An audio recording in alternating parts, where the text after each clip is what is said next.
दीन खत्म होगी, आयात कुरान खत्म होगी, फरमाया वहां जन्नत के दर्जात खत्म होंगे।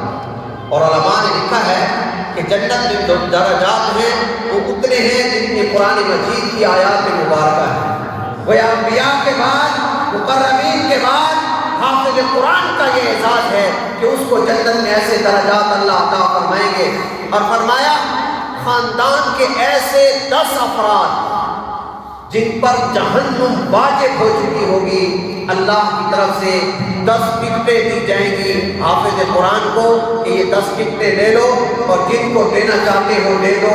वो उन टिकटों को लेकर जिन पर जहन्नुम वाजिब है वो लोग जन्नत के लिए उनका फैसला कर दिया जाएगा। इसलिए हमें खुद भी कुरान पढ़ना चाहिए, अपनी नस्लों को कुरान पढ़ाएं, अपने खानदान को कुरान पढ़ाएं, बच्चों को, बच्चियों को, औरतों को कुरान पढ़ाएं।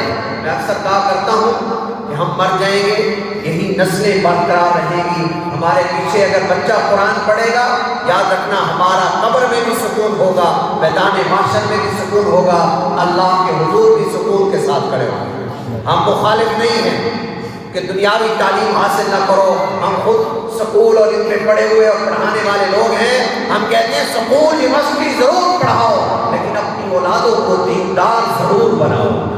जो असल ज़ख़ीरा है, जो असल डिग्री आपके लिए कब्र में काम आएगी, जो असल डिग्री अल्लाह के हुजूर बरकरार रहेगी और सामने पेश की जाएगी, वो ये कुरान की डिग्री है, ये हिफ्ज़ कुरान की शहादत है।